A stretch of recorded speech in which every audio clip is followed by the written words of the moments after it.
Hello बच्चों। तो कल हम लोगों ने क्लास किया था, कहाँ तक किया था मैंने प्रीवियस लेक्चर में। अगर हम देखें तो लेक्चर फर्स्ट में मैंने क्लास किया था, कहाँ तक क्लास किया था, पोलिनोमियल का डिफिनेशन हो गया था, ब्रेकडाउन ऑफ पोलिनोमियल हो गया था। और उसके बाद आज पढ़ेंगे हम लोग क्लासिफिकेशन ऑफ पोलिनोमियल, उसके बाद टाइप ऑफ पोलिनोमियल, उसके बाद आगे ये भी पढ़ेंगे, अगर कवर होगा तो ये सारा कवर कर लेंगे। तो क्लासिफिकेशन ऑफ पोलिनोमियल जो होता है, तीन तरह से पोलिनोमियल को क्लासिफाइज किया जाता है। कितने तरह से? तीन तरह से। एक होता है degree based polynomial, degree based उसको क्लासिफाइज किया जाता है। उसका टर्म बेस्ड किया जाता है, उसका देखा होता है जीरो पोलिनोमियल। तो डिग्री बेस्ड पोलिनोमियल अगर हम क्लासिफाइज करें तो कितने तरह का है पोलिनोमियल? 5 तरह का है।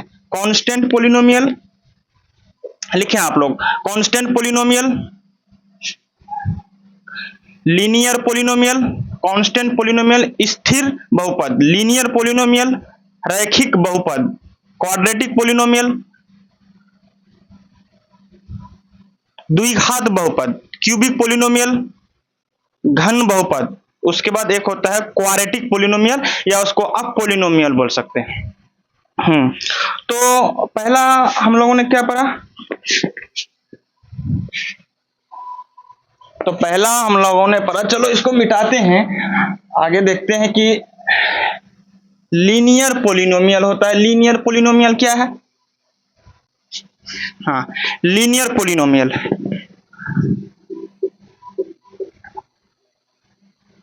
लीनियर पोलिनोमियल, लीनियर पोलिनोमियल का जो डिग्री तो मैंने कल बताया था, डिग्री वो होता है जो सबसे बड़ा एक्सपोनेंट होता है, उसको डिग्री कहते हैं। जैसे 4x का स्क्वायर प्लस 3x, चलो 4x क्यूब प्लस 3x का स्क्वायर प्लस 2x प्लस 5।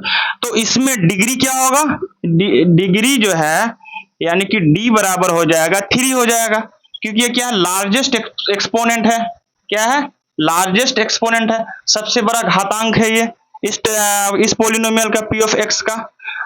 अगर हम लिखते हैं कि 5x6 plus 4x5 plus 9x4 plus 2x cube plus 5x का स्क्वायर प्लस 7x प्लस 2, तो इसमें क्या हो जाएगा डिग्री?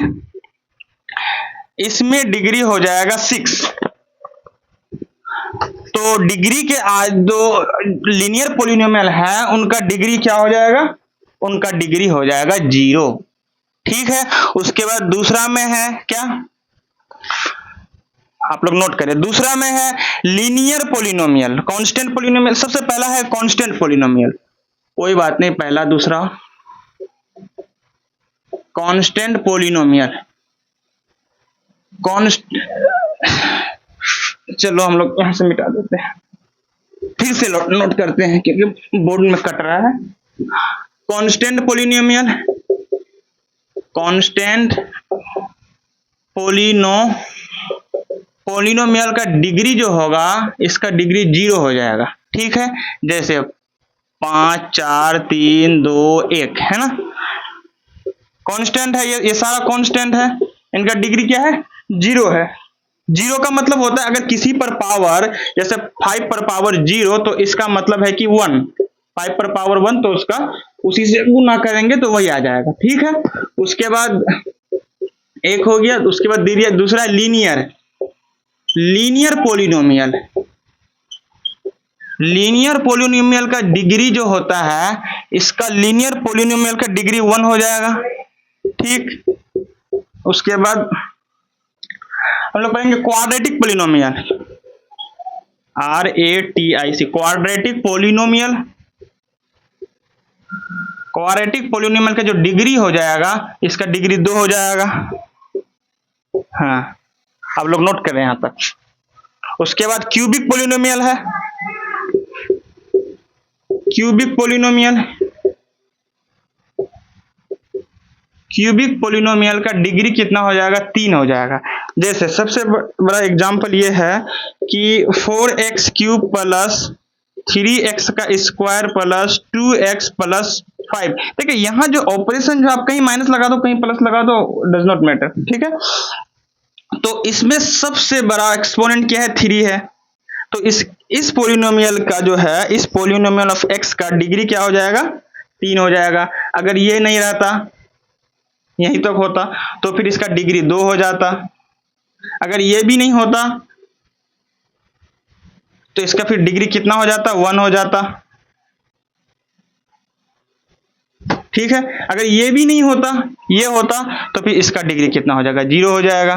तो आप लोग देखें कि जो पोलिनोमियल है 3x का square plus 5x plus 6x plus 2, आप ये देखें इसमें ये पोलिनोमियल में क्या कांस्टेंट पोलिनोमियल भी है, लीनियर पोलिनोमियल भी है, क्वाड्रेटिक पोलिनोमियल भी है, क्यूबिक पोलिनोमियल भी है। ठीक है, उसके बाद फिर हम लोग आते हैं क्या, टर्म बेस्ड पोलिनोमियल। ये तो हम लोग का, उसके बाद टर्म बेस्ड पोलिनोमियल, एक मिनट,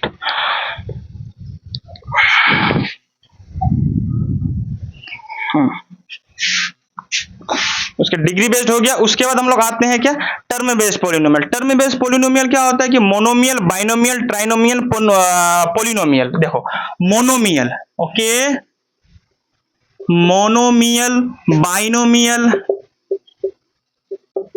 ट्राइनोमियल,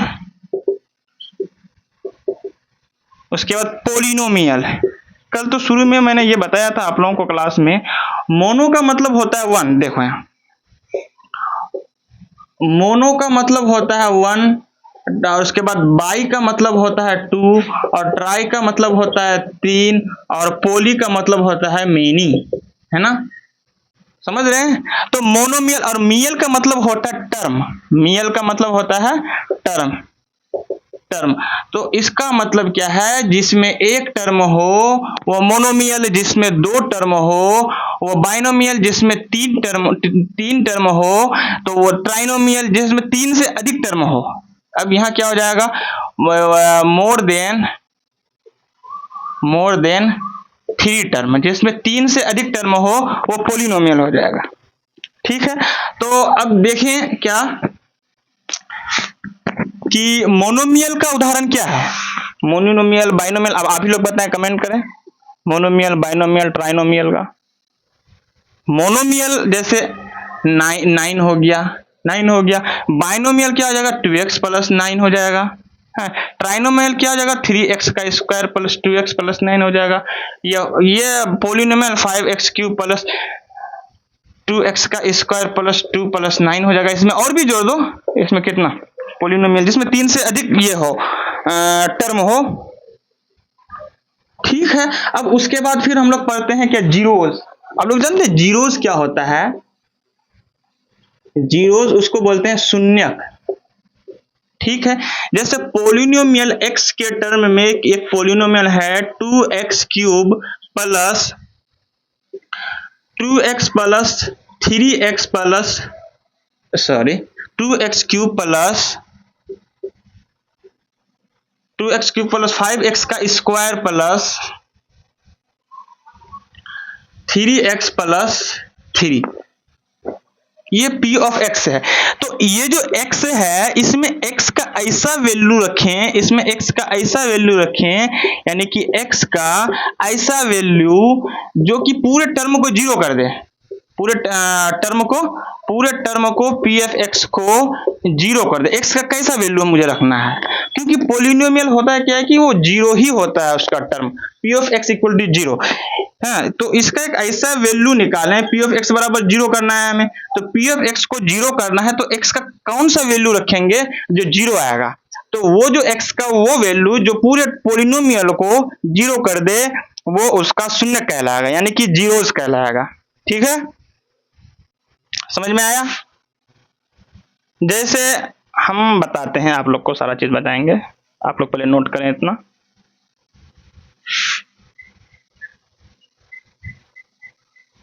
आप लोग नोट करें, पॉज करके नोट करें। जैसे एक लेते हैं x माइनस 2, एक पोलिनोमियल लेते हैं x माइनस 2, क्या है, x माइनस 2 एक पोलिनोमियल है। ठीक है। तो x तो इसमें x का कौन सा वैल्यू रखेंगे जो पूरे टर्म को जीरो कर दे, तो p ऑफ x बराबर जीरो करना है हमें, है। तो p ऑफ x बराबर जीरो, तो p ऑफ x क्या है, x माइनस टू है, यानी कि x minus two equal to zero, तो x इक्वल टू टू हो गया। अब देखो कि p of x equal to zero, तो p ऑफ x क्या है, x minus two equal to zero, तो x की जगह पे टू रख दो और two minus equal to zero, ये कट जाएगा, जीरो बराबर जीरो, यानी कि LHS इक्वल टू RHS। तो x का ऐसा वैल्यू रखना है जो पूरे टर्म को जीरो कर दे, ठीक है। x का कैसा वैल्यू रखना है, हाँ, नोट करें आप। p ऑफ x जो एग्जांपल लिए हैं, तो इसका जीरो, हमें एक ऐसा p ऑफ x लेना है जिसमें x का वैल्यू कुछ भी क्या निकाल रहेगा, जो कि मेरा p ऑफ x से जीरो हो जाएगा। जैसे x का square minus two x, x का स्क्वायर माइनस टू एक्स, उसके बाद है माइनस 8। इसमें x का कौन सा वैल्यू रखेंगे जो कि पूरे पॉलिनोमियल टर्म को जीरो कर दे, ठीक है। तो इसको हम ऐसे लिख सकते हैं, p of x equal to let p of x equal to zero, तो p of x equal to x का square plus two x minus four x minus 8। अब यहाँ क्या होता है कि माइनस टू एक्स बराबर, ये जो माइनस टू एक्स है हम इसको कैसे लिखे हैं, two x minus four x. देखो इसमें इसको घटाओगे तो फिर माइनस टू एक्स आए, बस लिखने का मेरा तरीका बदल गया है। तो अब हमें यहाँ क्या करना है कि x का square minus two x minus 8 को हम इस तरह से लिख सकते हैं कि x का square plus two x minus four x minus 8, क्योंकि माइनस टू एक्स को हम इस तरह से लिख सकते हैं two x minus four x. तो इसमें से हम कॉमन लेते हैं x, तो x कॉमन में ले लिए तो कितना बचा, x बचा प्लस टू, और यहाँ माइनस फोर कॉमन में लिए तो कितना बचा, x प्लस टू। अब यहाँ देखो कि x प्लस टू आया, ये दोनों है ना, और उसके बाद x माइनस फोर आया।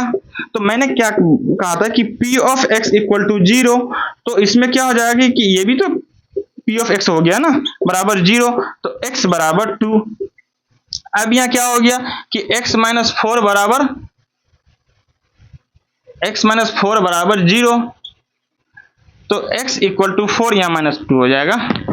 तो x बराबर क्या आया, यहाँ हम देखते हैं कि x बराबर आया है माइनस टू और फोर, तो यानी कि अल्फा एंड बीटा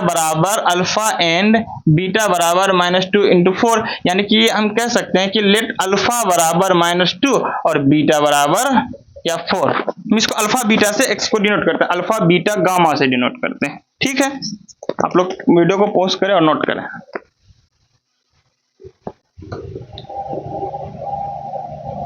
अल्फा कितना आया है, देखिए आप लोग शून्य निकालने के लिए सीख गए हैं। चलो हम और एक एग्जांपल लेते हैं, एग्जांपल क्या लें, जैसे 4s का स्क्वायर, जैसे x के टर्म में लेते हैं, यहाँ क्या है 4s का स्क्वायर, उसके बाद minus 4s plus one, minus 4s plus one बड़ा है plus one, let p of s equal to zero. चलिए बनाए आप लोग।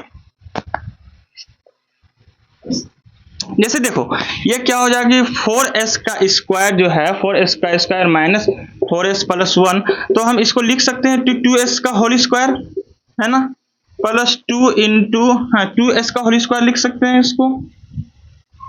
उसके बाद 4s प्लस वन का होल स्क्वायर, तो इसको हम ऐसे देखो, अब ये किस फॉर्म में आ रहा है, देखो ये बन रहा है 2x का whole square plus two into a क्या है 2s इंटू b, है ना, यानी कि ये a प्लस b का होल स्क्वायर में बन रहा है ना, कि a का square plus 2ab plus b का स्क्वायर। देखो a का स्क्वायर ये हो गया, दोनों में स्क्वायर चला दिए ना, या 4 है ना, a का स्क्वायर, उसके बाद b का स्क्वायर 1 है, उसके बाद 2 है, a है और b है, तो हम इसको लिख सकते हैं क्या 2s प्लस वन का होल स्क्वायर, ठीक है, 2s प्लस वन का होल स्क्वायर। तो p ऑफ x बराबर जीरो, तो इसको हम लिख सकते हैं कि 2s प्लस 1 इक्वल टू 0। तो s इक्वल टू 1 माइनस 1/2, क्योंकि इसको हम फिर लिख सकते हैं ना इसे 2s plus 1 into 2s plus 1। तो s बराबर -1/2 और -1/2, यानी कि इसका शून्य क्या आया, s बराबर -1/2। हाँ लिखिए, अगर कोई दिक्कत है तो आप लोग कमेंट करें। नहीं, यहाँ माइनस हो जाएगा, ये -4s है ना, माइनस है ना, माइनस आप लोग दे दें, यहाँ इसमें जुड़ जाएगा या माइनस में जुड़ जाएगा, ठीक है। तो इसका आंसर प्लस में होगा। तो इसका शून्य क्या आया, इसका जीरोस क्या आया 1/2। अब देखो इसका 0 आया 1/2, तो हम इसमें वैल्यू रखते हैं।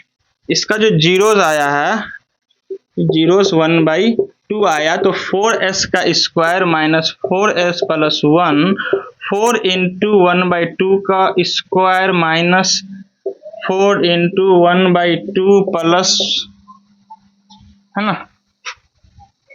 प्लस 1।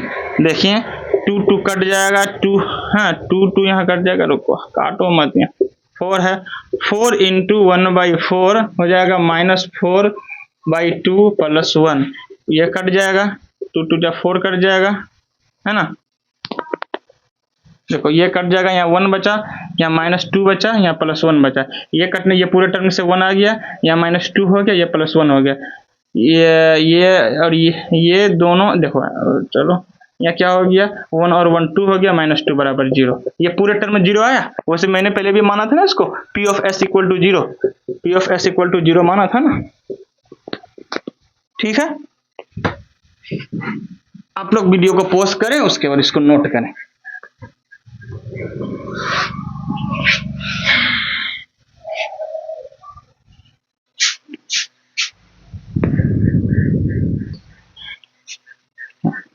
तो फिर हम लोग अब बाकी क्लास हम लोग कल करेंगे, उसके बाद हम लोग करेंगे क्या, relation between zeros and coefficient.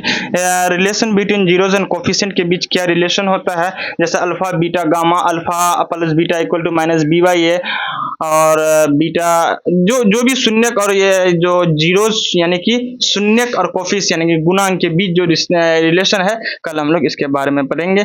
आप लोग ये बताएं कि अल्फा प्लस बीटा यानी कि शून्यक का योग क्या होता है, शून्यक का प्रोडक्ट क्या होता है, गुना क्या होता है। बस आप लोग ये दोनों आप लोग के लिए ये रहा। आप लोग ये बताएं कि अल्फा प्लस बीटा बराबर क्या होगा और अल्फा इंटू बीटा बराबर क्या होगा, है ना। ये क्या होगा, ये क्या, ये हो गया आप क्या, सम ऑफ प्रोडक्ट हो गया, सम ऑफ प्रोडक्ट यानी कि सम ऑफ ये सम ऑफ जीरोज हो गया यानी कि शून्यकों का योग हो गया, और प्रोडक्ट ऑफ जीरोज हो गया, और जो यहाँ शून्य का गुणनखंड क्या होगा आप लोग कमेंट में बताएं आंसर, ठीक है। बाय।